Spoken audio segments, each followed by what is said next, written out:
Okay, we are continuing with the series of talks on Swami Vivekananda. Now this particular series is already creating a lot of enthusiasm worldwide, and we're getting very positive response from the series we did on Sri Ramakrishna. So now we are continuing this series with a talk on the chief disciple of Sri Ramakrishna, this fireball that he fired to the west, and the name is Vivekananda. You see, the last talk I said that Swami Vivekananda has now arrived in India with a one-way ticket. This is how his disciples trusted him, that he'll do well in West, and they'll buy him a return ticket sooner or later. This is how the poor man was sent off to America, and the struggles he had no credentials until the professor of Harvard University gave him the highest credentials. Here is a man more learned than all the professors of Harvard put together, says a Harvard professor. Just imagine the dynamism of this man. He was able to influence one person by just 1 hour talk to give such credential, that here is a person more learned than all our professors put together. See the comprehensive understanding and depth of understanding of Swami Vivekananda and how he can impress audiences. So now we enter the Parliament religion. Before I continue with the story, let me tell you the motivation of this Vivekananda for going to the West. You may be surprised. You may think, here is a God-man of India, modern India. He's of course going to go there to start a movement, to get people, to get devotees to come and sit at his feet and start some kind of new movement under his name, nothing of the sort. The reason why Vivekananda was driven to go to the West was not spirituality. He didn't want to say, oh, I'm going to talk spirituality. He said very bluntly, the reason why I went to the West is to find, if you like, get some bread for my people. Simple as that, honest as that. Not teaching spirituality, no. I want to do something for my poor people who are struggling, who don't have a piece of bread to eat. For us to talk of metaphysics and philosophy and religion when they are starving, when they can't get a clean drink of water, is like slapping somebody on the face. We will not do that. The first priority is to make sure their material well-being is taken care of. And for that to happen, I am going to go to the West and plead with those people to help my people. That was his cry, begging for his people. Do you know what he said? He said, I will go, and what little I have, which he thought is very little, this thing called spirituality, I'm going to dish it out to the West, and in return ask for physical help, technological help, which will help my poor people. This was the driving force of Vivekananda to go to the West. See, pragmatism, it is so cruel. Sometimes in the name of religion we forget to be practical and pragmatic. You cannot teach philosophy to starving humanity. You must take care of their material needs first before you talk of higher ideas or higher ideals. And that you must stop, you must recognize. And this person went for that. He would have sold his soul if that would have helped India. That is what he went to do. To sell himself, to get some money back. He was selling his soul in order to get some physical help. Again, this reminds me of one of the major, majestic personality of ancient India who did the same. You know the person? Ramanujacharya, the founder of the philosophy that is at the back of, say, the Swaminarayan movement today. This Ramanuja said, if I can help 50, 100, 200 people get salvation, and in the process I go to hell, I don't mind. It's good accounting. You say, I'm a Gujarati, so I like to do these accounts. If 50 people can be helped and one person goes down, it's good equation. It's good business sense. And in fact, that is what Ramanujacharya stands for. The reason why, out of all the acharyas, I love Ramanujacharya is precisely for this reason. A heart of gold. Breath of, this love of humanity is the thing that draws me. And this is visible in Vivekananda. He didn't go there to start a movement in his name and say, okay, all of you start a new ashram, and here I am, sit in the middle of you, and you sit at my feet.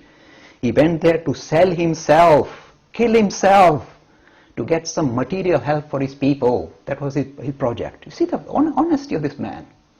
So here he is now, and you see what happens is, as I said in the last talk, he gave his first address, he stood up, and he uttered those 5 magic words at the Parliament. First in the morning, he was nervous to get on the stage.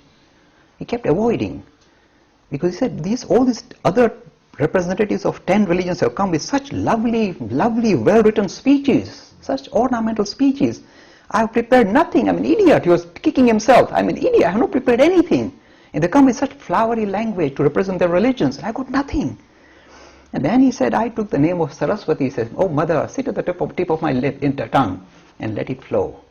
And he stood up and came to the front. And those 5 magic words, sisters and brothers of America, have become immortalized by Swami Vivekananda. You may think, is it just because he's using different vocabulary instead of saying ladies and gentlemen, the standard, the Western kind of way of addressing audiences. He's using the word sisters. Oh, what's this kind of, that's the only reason. No, let me tell you what actually happened. The West had never seen a God-man amongst themselves. They've heard of a God-man. They strongly adhere to the idea of Christianity and Christ as a God-man, but they had never seen a God-man amongst themselves. Here for the first time, right in the heart of he came in the middle of them and uttered these words, and the words carry the power. You see, whenever a person is talking about spirituality from experience, the words carry tremendous power. You know what is recorded? Few thousand people. Look, here is an unknown monk standing on the stage for the first time, just saying simple 5 words, and there is no loudspeaker, by the way, at that time. Electricity had just been discovered. So he just has to shout to 5,000 people or 3,000 people in the audience, and these words carried tremendous dynamism. It made everybody stand up and start applauding. And I checked it up. It's recorded. They applauded for 2 minutes. Now this is not minor. Test it out. When you go to any good talks, when a very good speaker speaks, and then at the end you actually time yourself regarding how long people applaud, you'll be lucky to get 5 seconds. 2 minutes, it means getting out of hand. They're gone mad. And people who were sitting in the audience recorded, we don't know what happened, but when this lad, that's how they call me, when this lad opened his mouth, something drew us, made us stand up and keep clapping without knowing why. And the Hindus have tried to analyze, this is because sister and brother, nothing of the sort. They have no idea. The reason is this: what was hiding in this man, in this spiritual personality, was bursting forth. The spirit that was hiding behind this material frame was bursting forth and expressing itself, showing itself. I am the God-man, and I'm standing in front of you. I'm here for humanity, not for just Hindus. Humanity. I relate to all of you. And that thing reached out and grabbed them and made them stand up. And made him very famous. And the message in the first speech, and again you see this is ironic. This speech was given on 9/11. And 9/11 has become immortalized for other reasons. So this speech was given on 9/11, 108 years ago, before this 9/11, exactly 108 years ago. And he had already given a prescription, he had already given a warning of what is to come. Unless these important ideas which are sitting in the Hindu tradition, only in the Hindu tradition, I'd like to insist on that, it's only in the Hindu tradition. Sometimes you like to score points for your religion. You've been meek and mild enough for long enough. You need to sometimes stand up. This was lying in the Hindu tradition. He just fleshed it out. Idea of pluralism. There are many different ways of making spiritual progress. Recognize and allow for it. Give dignity to humanity to unfold spiritually in a way that it suits them. Don't impose your way onto others. This was the speech. And the thing is, immediately the audience, you see, the thing is this, because it was coming from the heart, it was backed by spiritual experience. He was talking about spirituality from experience. That had tremendous power it carried. And immediately hit the target. And that particular speech, of course, became very famous. And by the way, there is one, on the internet, you might find somebody saying, we have discovered the speech of Swami Vivekananda in the parliament. That is not true. I'm telling you, there were no recordings done at the parliament, guaranteed. And this speech, they are plodding around saying, this is Swami Vivekananda, is actually being introduced by a woman speaker. There's no woman speaker. The women were sitting in the sidelines there. So this is definitely not Swami Vivekananda's voice. But what happened is, I think in the 1920s, somebody did a recording for a radio program, where they tried to kind of copy Swami Vivekananda's speech. So they had an actor, but the actor was pretty good. So his speech is pretty good. So he's doing the round saying, Dilip Bhai, you discovered Swami Vivekananda's speech. I said, no, my friend, it's an actor, but I'm very pleased that you discovered it, and you can listen to it, it's nice. The speech was that dramatic, only 10-minute speech, but it captured the heart of the elite of America. It captured them.